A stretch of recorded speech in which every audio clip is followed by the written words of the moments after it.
الحمدللہ رب العالمین والعاقبۃ للمتقین والصلاة والسلام علی رسولہ محمد وعلی آلہ واصحابہ اجمعین، اما بعد، اعوذ باللہ من الشیطان الرجیم، بسم اللہ الرحمن الرحیم۔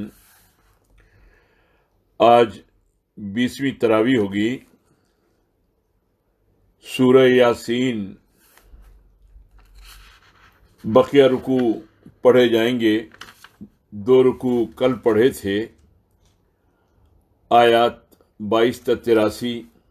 اس کے بعد سورہ صافات اور سورہ صاد مکمل پڑھی جائے گی، اور پھر سورہ زمر کے 3 رکوع یعنی آیت نمبر 31 تک ہم آج تلاوت سنیں گے۔ ان صورتوں کے جو آج پڑھے جائیں گے مضامین آپ کے سامنے پیش کیے جاتے ہیں تاکہ تراویح میں قرآن سنتے وقت ان کے مضامین ذہن میں رہیں۔ سورہ یاسین پہلے 2 رکوع میں نظریہ اسلام بیان کیا گیا اور پھر ایک بستی کی مثال دی گئی۔ اسی کے تسلسل میں بستی کی جو مثال دی گئی تھی، جس میں ایک حق شناس اور حق گو شخص جو دور دراز گوشے سے دوڑتا ہوا آیا اور بازار میں کھڑے ہو کر اس نے یوں اعلان حق کیا: اے میری قوم کے لوگوں، رسولوں کی پیروی اختیار کرو، اتباع کرو ان لوگوں کی جو تم سے کوئی اجر نہیں مانگتے اور وہ ٹھیک راستے پر ہیں۔ اس کی یہ دعوت بے لاگ بھی تھی اور انتہائی خیر خواہی پر مشتمل بھی۔ اگر قوم کی آنکھیں اب بھی کھل جاتی تو ان کا بھلا ہو جاتا، لیکن نہ صرف یہ کہ انہوں نے انسنی کر دی، بلکہ اس بندے حق کو نہایت بے شرمی اور ظلم کے ساتھ بھرے بازار میں شہید کر دیا۔ پھر اس قوم کے ساتھ کیا ہوا، آج ہم اس کے تسلسل میں پڑھیں گے۔ اس بستی کے داعی حق کو ظالموں نے شہید کر دیا۔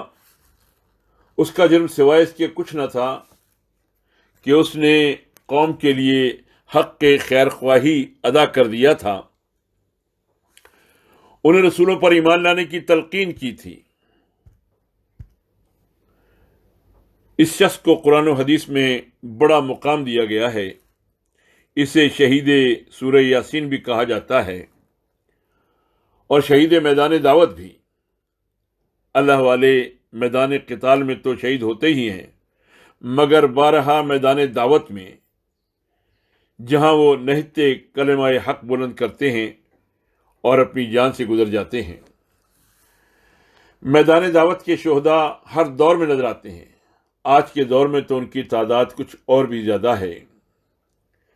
عالم اسلام میں ہر طرف ان کی داستانیں اور خوشبوئیں بکھری ہوئی ہیں۔ ایسی ہر شہادت پر شہید سورہ یاسین کی یاد بے ساختہ تازہ ہو جاتی ہے۔ قوم کے تیور دیکھ کر اس نے کہا تھا: آخر کیوں نہ میں اس ہستی کی بندگی کروں جس نے مجھے پیدا کیا ہے؟ کیا میں اسے چھوڑ کر دوسرے معبود بنا لوں؟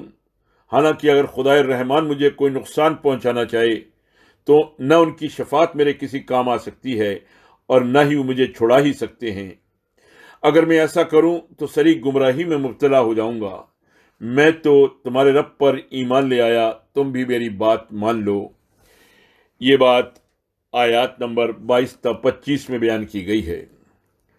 اس گفتگو میں محبت و اپنائیت بھی ہے اور حکمت دعوت و تبلیغ کا مکمل اہتمام بھی۔ وہ اپنے مخاطبین کو بار بار توجہ دلاتا ہے کہ جس رب کی میں بات کر رہا ہوں وہ محض میرا ہی نہیں، تمہارا بھی رب ہے۔ ظالموں نے اس جرم کی پاداش میں اس اللہ والے کو ہر جانب سے حملہ کر کے گھیرے میں لے لیا اور پھر بڑے بازار میں اس کی تکہ بوٹی کر دی۔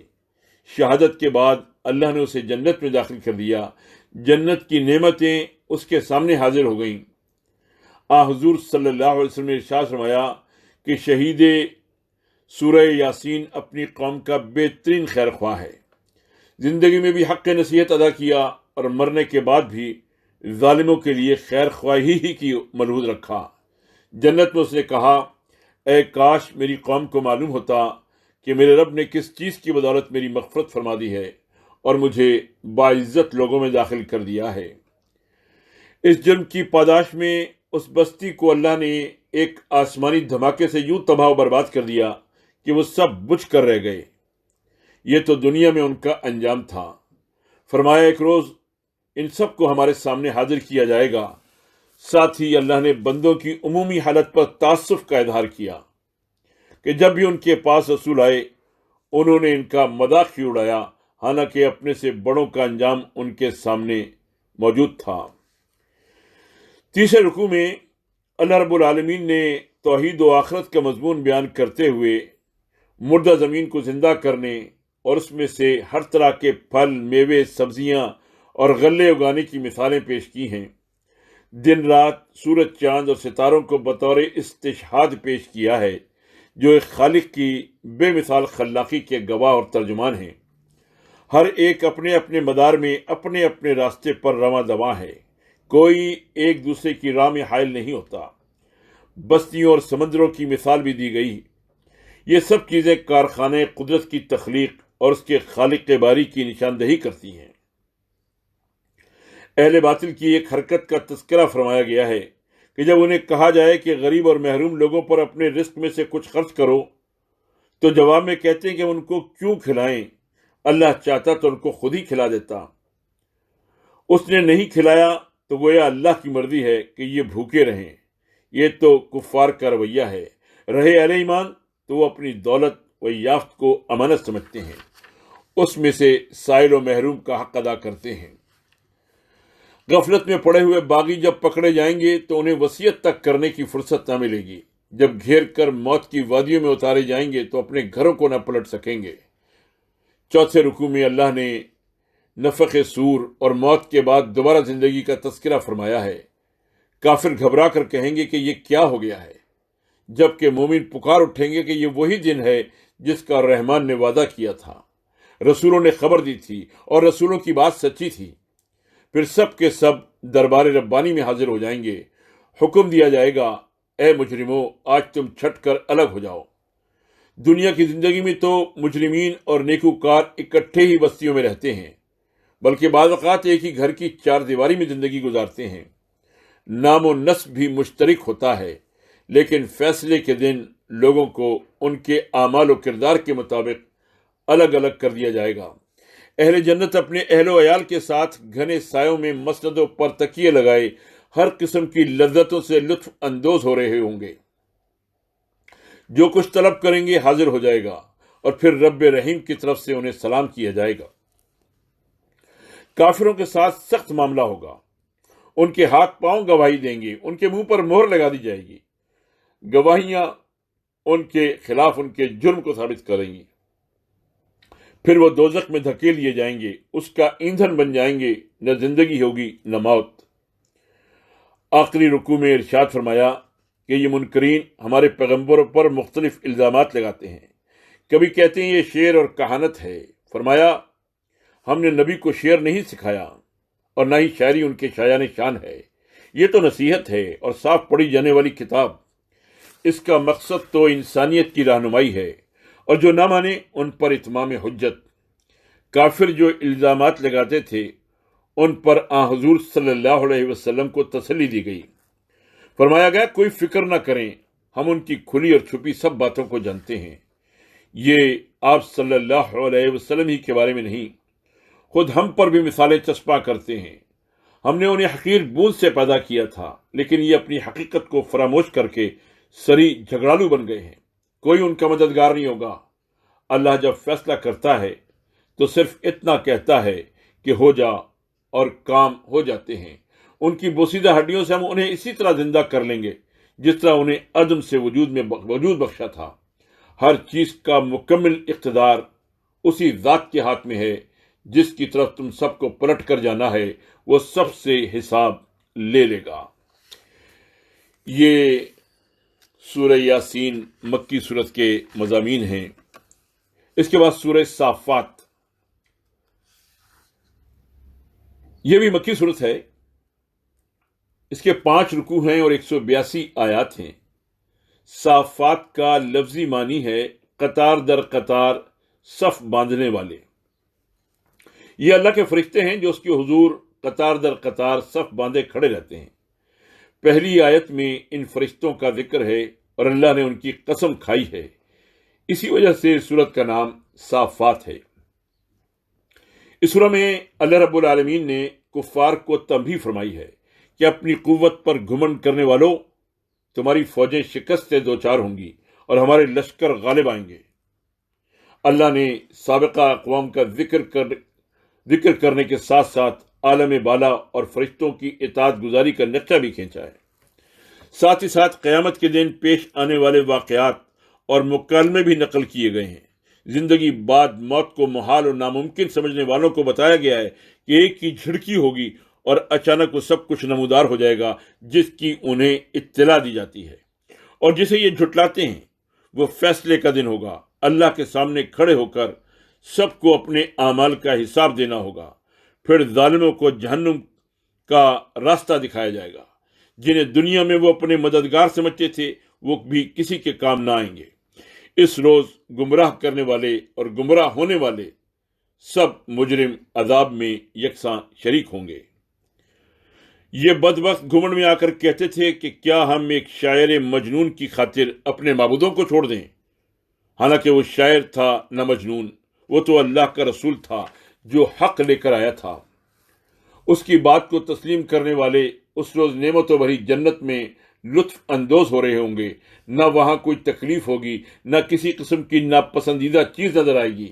وہ آپس میں ایک دوسرے سے حال احوال بھی پوچھیں گے اور اپنے گمراہ ہم اثروں کے بارے میں استفسار بھی کریں گے۔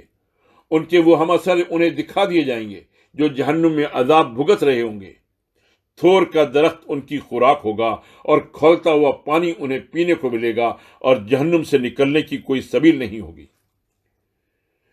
تیسرے رکوع میں حضرت نوح علیہ السلام کا مختصر ذکر ہے۔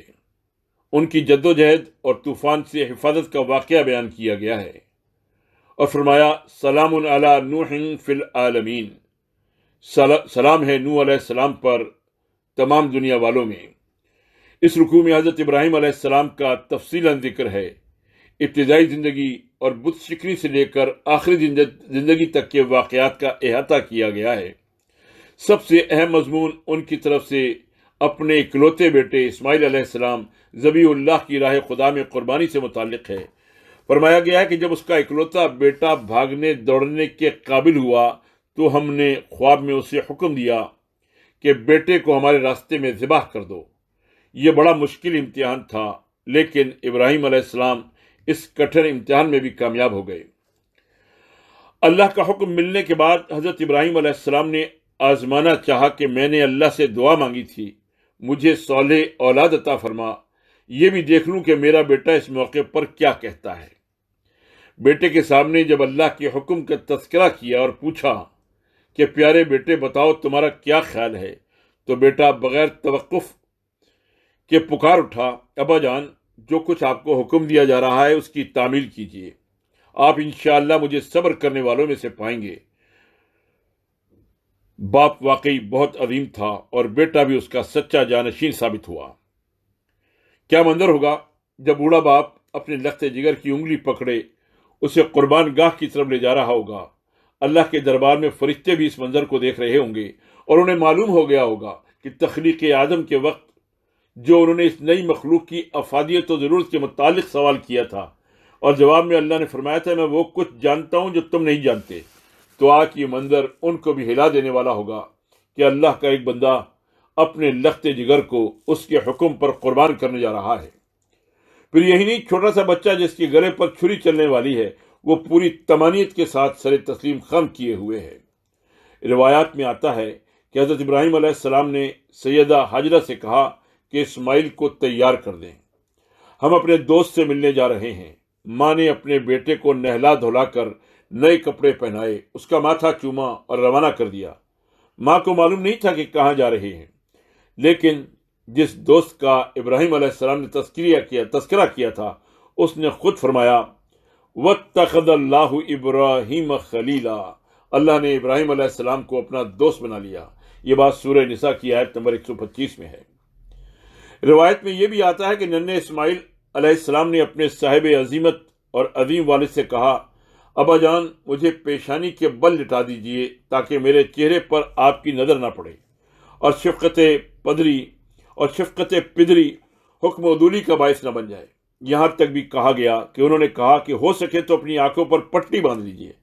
پھر اپنے والد سے یہ بھی کہا کہ کپڑے بھی سمیٹ لینا، ان پر خون کا کوئی چھینٹا نہ پڑ جائے، اور جب واپس جائیں تو میری والدہ کو میرا سلام کہہ دیں۔ یہ لوگ عظیمت کے کوہ گراں تھے۔ اللہ فرماتا ہے کہ دونوں باپ بیٹے نے سر تسلیم خم کر دیا، اور ابراہیم علیہ السلام نے بیٹے کو پیشانی کے بل لٹا دیا۔ جب چھری گلے پر رکھی تو اللہ فرماتا ہے کہ ہم نے ندا دی، اے ابراہیم تو نے اپنا خواب سچا کر دکھایا، ہم نیکی کرنے والوں کو ایسی ہی جزا دیتے ہیں۔ یقیناً یہ بڑا کڑا امتحان تھا۔ ہوا یہ کہ حضرت اسماعیل علیہ السلام کی جگہ اللہ تعالیٰ نے مینڈے کو لٹا دیا، اور حضرت ابراہیم علیہ السلام کی چھری سے مینڈا ذبح ہو گیا، اور اسماعیل علیہ السلام کو قدرت الہی نے بچا لیا۔ اس کے سینگ خانہ کعبہ میں لٹکا دیے گئے۔ وہ سینگ خانہ کعبہ میں اس وقت تک موجود رہے جب حجاج بن یوسف نے حرم مکی میں حضرت عبداللہ بن زبیر رضی اللہ عنہ کا محاصرہ کر کے خانہ کعبہ کو مسمار کر دیا۔ اسی حادثے میں وہ سینگ بھی ضائع ہو گئے۔ اللہ نے فرمایا سلام علی ابراہیم، ساتھ ہی یہ خوشخبری بھی دی کہ اے ابراہیم اب تجھے دوسرا بیٹا اسحاق بھی مبارک ہو، جو ہم تمہیں عطا فرمائیں گے، وہ صالحین میں سے ہوگا اور نبی ہوگا۔ سیدنا اسماعیل ذبیح اللہ کی قربانی کی یاد میں آج تک اہل ایمان حضور صلی اللہ علیہ وسلم کی سنت کے مطابق یوم النحر اور ایام تشریق میں جانوروں کی قربانیاں دیتے ہیں۔ بعض متجددین اور منحرفین قربانی کے خلاف آواز اٹھاتے ہیں، لیکن ان عقل کے اندھوں کو معلوم نہیں کہ آپ صلی اللہ علیہ وسلم کی یہ سنت قیامت کے دن تک زندہ رہے گی۔ امت اس عظیم عمل کو کبھی ترک نہیں کر سکتی۔ حضور صلی اللہ علیہ وسلم نے قربانی کے بارے میں فرمایا کہ جانور کے پر، بال اور ریشہ اون کے بدلے میں نیکیاں ملتی ہیں۔ آپ صلی اللہ علیہ وسلم اپنی طرف سے اور پھر امت کی طرف سے بھی قربانی دیا کرتے تھے۔ اس کی حکمت یہ تھی کہ امت بھی اس عمل کی اہمیت جان کر اسے ہمیشہ زندہ رکھے۔ چوتھے رکوع میں حضرت موسیٰ و ہارون، حضرت الیاس اور حضرت لوط علیہ السلام کا تذکرہ ہے۔ ان کا انکار کرنے والوں پر نازل ہونے والے عذاب کی تفصیل بھی ہے، اور ان انبیاء پر سلامتی کی بشارت بھی۔ آخری رکوع میں دیگر مضامین کے علاوہ حضرت یونس علیہ السلام کا تذکرہ ہے۔ اللہ کی اجازت کے بغیر ان کے اپنے مستقر عمل کو چھوڑ دینے اور کشتی میں سوار ہونے کے واقعات کو بیان کیا گیا ہے۔ یہ مضمون اس سے پہلے سورہ یونس اور سورہ انبیاء میں بھی گزر چکا ہے۔ انہیں کشتی سے سمندر میں پھینک دیا گیا، جہاں انہیں مچھلی نے نگل لیا۔ پھر اللہ کی تسبیح کے نتیجے میں انہیں نجات ملی۔ واپس اپنی بستی میں آئے تو لوگوں نے ان کو ہاتھوں ہاتھ لیا، اور اس قوم کو ایک وقت مقررہ تک اللہ نے ڈھیل دے دی۔ یہ جملہ انبیاء اللہ کے فرمانبردار، اس کے محبوب اور انسانیت کے امام ہیں۔ ان سب پر اللہ کی سلامتی ہو۔ سورت کے آخری حصے میں مشرکین کی طرف خطاب کا رخ پھرتا ہے، جو فرشتوں کو اللہ کی بیٹیاں قرار دیتے ہیں۔ فرمایا کہ کیسی لغو باتیں کرتے ہیں، اللہ پاک ہے ان چیزوں سے جو اس کی طرف منسوب کرتے ہیں۔ خود ان کی حالت یہ ہے کہ بیٹیوں کو آر سمجھتے ہیں، اور اللہ کے بارے میں نہایت بیجا بات کہتے ہیں کہ اس نے بیٹیاں چن لی ہیں۔ فرمایا کہ ان عقل کے اندھوں کو معلوم نہیں، فرشتے اللہ کے بندے ہیں جو قطار باندھے اس کے حضور حاضر رہتے ہیں، ہر وقت تسبیح کرتے ہیں۔ حضور صلی اللہ علیہ وسلم نے فرمایا معراج کی رات میں نے آسمان کی کوئی بالش بھر جگہ بھی ایسی نہیں دیکھی جہاں کوئی فرشتہ قیام، قعود، رکوع اور سجود میں مصروف عبادت نہ ہو۔ ان کے غلط عقائد کی تردید کرنے کے بعد فرمایا ہے کہ ہم جو اپنے بھیجے ہوئے رسولوں اور مخلص بندوں سے وعدے کر چکے ہیں کہ یقیناً ان کی مدد کی جائے گی اور ہمارا لشکر ہی غالب رہے گا، پس اے نبی صلی اللہ علیہ وسلم انہیں ان کی حال پر چھوڑ دو۔ ہمارا عذاب ان کے صحن میں اترے گا۔ آج ان کی آنکھیں بند ہیں، اس روز انہیں انہی آنکھوں سے دیکھ لیں گے۔ سورہ کی آخری آیات بڑی فضیلت والی ہیں۔ ان میں اللہ کا ذکر ہے اور رسولوں کا۔ سبحان ربک رب العزت عما یصفون،